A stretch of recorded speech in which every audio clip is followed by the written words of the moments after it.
السلام علیکم ورحمۃ اللہ۔ میں نے اس وظیفہ کو کرنے والے کسی بندے کو مایوس نہیں دیکھا، پریشان نہیں پایا، غمگین نہیں دیکھا گیا، اس کے گھر میں کبھی فقر و فاقہ نہیں محسوس کیا، کیونکہ اس وظیفہ کو کرنے والا بندہ اتنا مطمئن اور دلی طور پر پرسکون ہوتا ہے کہ بندہ حیران ہو جاتا ہے کہ اس بندے کے حالات کیسے تھے۔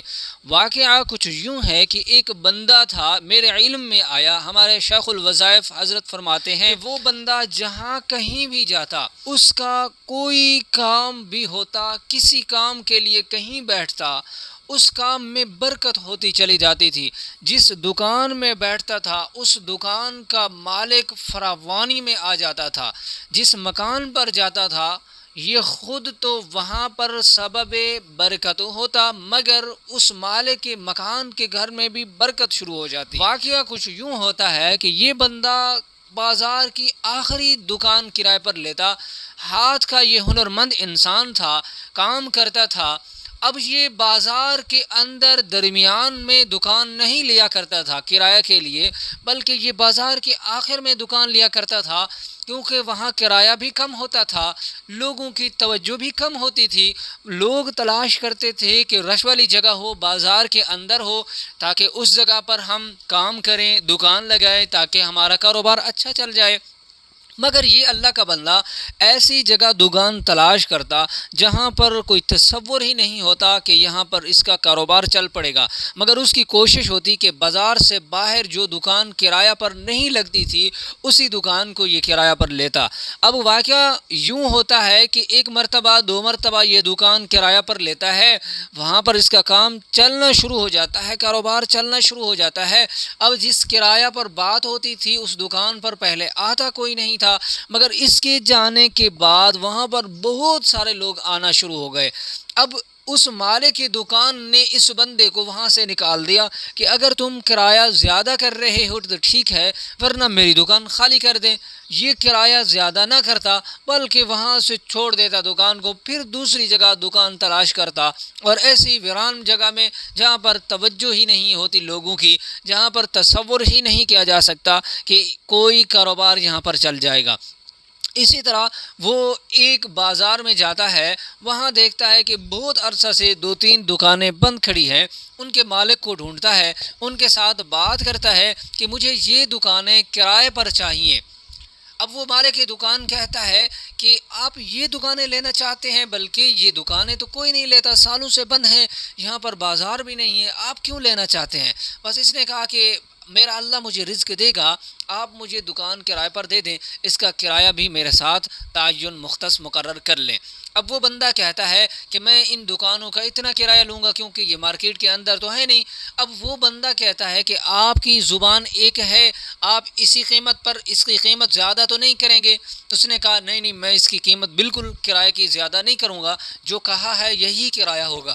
لیکن جو دکان بندہ کرایہ پر لے رہا تھا اس نے کہا کہ میں مطمئن نہیں ہوتا، آپ میرے ساتھ کوئی اسٹامپ کوئی تحریر کر لیں، کسی ذمہ دار بندوں کو بلا لیتے ہیں، ان کے درمیان بات چیت ہو جائے، دعا کر لیتے ہیں کہ میں اتنے سالوں تک یہاں بیٹھوں گا، ایسا نہ ہو کل میں بیٹھا رہوں میرا کاروبار چل پڑے، آپ کہیں کہ یا تو آپ یہاں سے چلے جائیں یا آپ کرایہ زیادہ کریں۔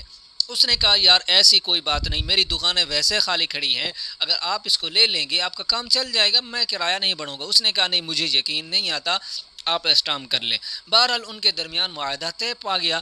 اب وہ کرایہ جو مختص کیا گیا، مقرر کیا گیا، چند دنوں میں وہ دکان پر بیٹھتا ہے اور دکاندار کے پاس، اس آدمی کے پاس گاہک آنا شروع ہو جاتے ہیں، محلے دار علاقے دار پریشان ہو جاتے ہیں کہ ان دکانوں میں کیسے لوگ اتنے تعداد میں کام کاج کے لیے آ سکتے ہیں، حالانکہ یہ بازار کے اندر ہی نہیں ہے، بازار کے اندر اتنے زیادہ ہنرمند لوگ بیٹھے ہوئے ہیں، مگر وہ اس شخص کے پاس بازار کے باہر آ رہے ہیں۔ ایسے کرتے کرتے اس کا کام چل پڑا۔ اب وہ مالک مکان، جو مالک کی دکان تھا، وہ بڑا پریشان ہوا، اس نے کہا کہ یار میں نے غلطی کر دی، میں نے 3 4 5 سال کی اس کے ساتھ بات بھی کر لی اور بالکل معمولی کرایہ پر، کیونکہ میری تو دکان پر بیٹھتا کوئی نہیں تھا۔ تو بہرحال اس اثناء میں ایسا ہوا کہ وہ وہاں سے 2-3 سال رہا اس دکان پر ٹھیک ٹھاک، اس نے کمایا اور پھر اس دکان سے وہ چلا گیا، پھر کسی اور جگہ جاتا. اس طرح اس بندے سے وہ مالک جو دکان تھا وہ اس کو تلاش کر کے کہیں نہ کہیں سے ڈھونڈ لاتا ہے اور اس سے پوچھتا ہے کہ یار مجھے یہ بتا، تو میری دکان پر جب آیا تھا تو اتنا رش تھا، میں حیران تھا، لوگ حیران تھے، لیکن جب سے تو گیا ہے اب میری دکان پر پھر بھی ویسا لوگ کاروبار کر رہے ہیں، مگر اتنا رش، اتنی لوگوں کی توجہ، اتنا کام کاج میں نے نہیں دیکھا. آخر تیرے اندر ایسی کیا چیز ہے، تیرا ایسا کون سا عمل ہے کہ جس کی وجہ سے تو جہاں جاتا ہے وہاں پر رونقیں بحال ہو جاتی ہیں؟ تو مجھے وہ عمل بتا. تو جب سے میری دکان پر آیا تھا تو میرے کاروبار میں بھی برکت تھی، میرے گھر میں بھی برکت تھی، جب سے تو گیا ہے تو میں مایوس، میں بھی پریشان ہو چکا ہوں. تو اس بندے نے کہا کہ خاص عمل نہیں ہے، عمل میں آپ کو بتاتا ہوں، مگر وہ خاص شرائط ہوں گی، آپ ان شرائط پر عمل کر کے اس عمل کو کریں، انشاءاللہ عز و جل آپ کی تمام پریشانیاں، آپ کی تمام غم دور ہو جائیں گے. اب وہ مالک جو دکان تھا اس نے کہا ٹھیک ہے، میں جو آپ کہیں گے ان پر عمل کروں گا، آپ مجھے وہ عمل بتا دیں. سامعین کرام، وہ عمل ایسا ہے، بزرگان دین کے طریقہ پر کیا گیا ایسا وظیفہ ہے کہ آپ کو دین اور دنیا میں ترقی ملے گی. شرائط پر عمل کریں گے تب جا کر اس عمل کا آپ کو فائدہ ہوگا. اس عمل سے بندے کو شفا ملتی ہے، اس عمل میں ذکر خدا بھی شامل ہے، اللہ کی تعریف بھی شامل ہے. عاجزوں کے لیے، لاچاروں کے لیے یہ عمل پناہ گاہ ہے، اور اہل توحید کے لیے یہ عمل نجات کی راہ ہے، اہل اشتیاق کا سرور ہے، اہل محبت کا نور ہے، آگ سے پناہ اور نجات ہے، سراپا نور ہے، آغاز سب امور ہے. غیر اللہ سے استغنا یہ عمل کرتا ہے، عارفوں کا تاج ہے، اصلاح کا چراغ ہے، دعائے مغفرت ہے، برکت ہی برکت ہے اس عمل میں، عزت ہی عزت ہے. پڑھنے والے کے گناہ بھی معاف کر دیے جاتے ہیں، پڑھنے والے کی سزا بھی معاف کر دی جاتی ہے، پڑھنے والے کا رزق بھی اضافہ کر دیا جاتا ہے، پڑھنے والے کو کامیاب کر دیا جاتا ہے. اس عمل کو کرنے والا عظیم انسان ہے، پڑھنے والا مطیع مصطفیٰ صلی اللہ علیہ وسلم کا فرما بردار، اطاعت مند بن جاتا ہے. پڑھنے والا بندہ قبر کے عذاب سے بچ جاتا ہے، قبر میں اس بندے کو نور حاصل ہو جاتا ہے، دین دنیا کی بھلائی حاصل ہو جاتی ہے. عظیم ترین وظیفہ ہے، پڑھیں اور خود دیکھیں، حیران ہوں گے کہ آپ کے ساتھ آپ کو کتنا فائدہ یہ عمل دیتا ہے. سامعین کرام، اس عمل کو کرتے وقت صرف 10 منٹ لگتے ہیں، صرف 10 منٹ لگتے ہیں. آپ نے کرنا کیا ہے، آپ نے 11 مرتبہ اول آخر درود پاک پڑھنا ہے. جو درود پاک آپ کو آسانی کے ساتھ آتا ہے، اگر نماز والا درود آتا ہے تو وہ سب سے بہتر ہے، اگر آپ کو اور درود پاک نہیں آتا تو جو آپ کو آسان ہو اور چھوٹا درود ہو وہ بھی آپ پڑھ سکتے ہیں 11 مرتبہ. پھر اس کے بعد 787 مرتبہ اس آیت کو آپ نے پڑھنا ہے. ان عملیات کی سب مسلمانوں کو اجازت ہے، مگر ان شرائط پر عمل کرنے والے پر انشاءاللہ اللہ رب العزت ضرور رحمت کی نظر فرمائیں گے. سب سے پہلی شرط، نماز 5 وقت پڑھنا، مسواک کا استعمال، صدقہ کم از کم مہینہ میں 1 بار کرنا ہوگا. کوئی بھی وظیفہ پڑھنے سے پہلے 300 مرتبہ سورۃ اخلاص پڑھیں، اس کا ثواب امت مسلمہ کو پہنچا دیں. عمل کرنے والا اپنے والدین کو فاتحہ کرے، زندہ ہوں تو چاہے مردہ، ثواب ان کے نامہ اعمال میں پہنچ جاتا ہے. اگر ہو سکے تو 2 رکعت نفل توبہ کی نیت سے پڑھ لیا کریں، جتنا ہو سکے سنت پر عمل کی کوشش کریں.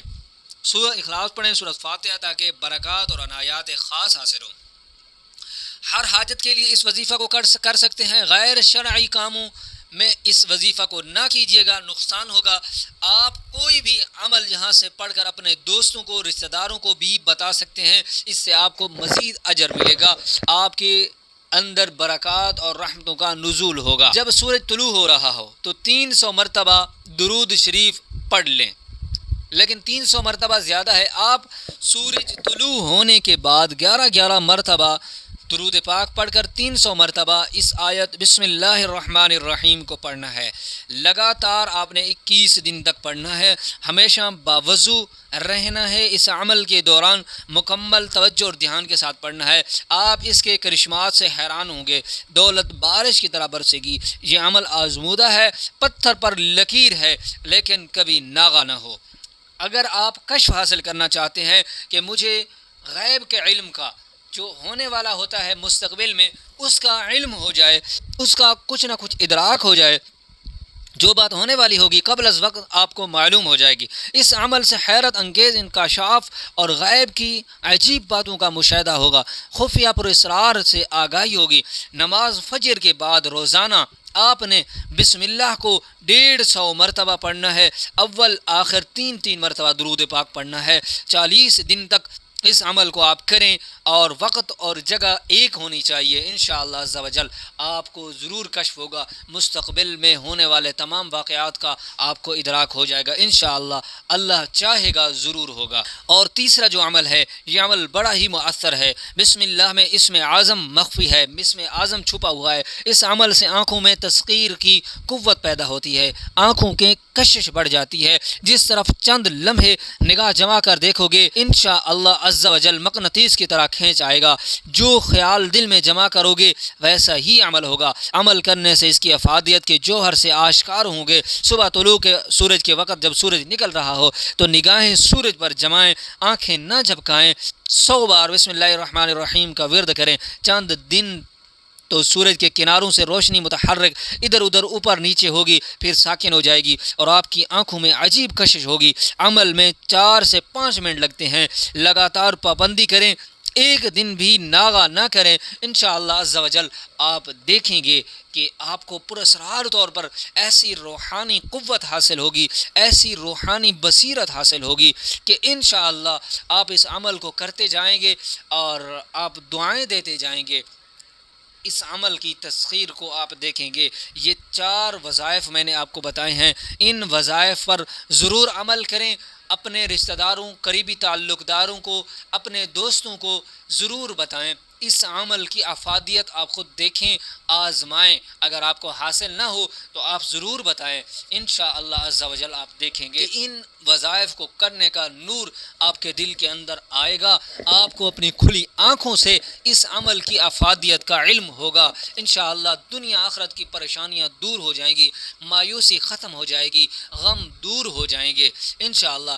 اور میں امید کرتا ہوں کہ اس عمل کو کرتے وقت آپ مجھے بھی دعاؤں میں ضرور یاد رکھیے گا، اور دعا ہے اللہ رب العزت میری اور آپ کی تمام دنیاوی اور اخروی پریشانیوں کو دور فرما دے، اپنی پناہ نصیب فرما دے، غیر اللہ کے راستے پر نہ چلنے کی توفیق عطا فرما دے، توبہ استغفار کرنے کی توفیق عطا فرما دے۔ السلام علیکم ورحمۃ اللہ۔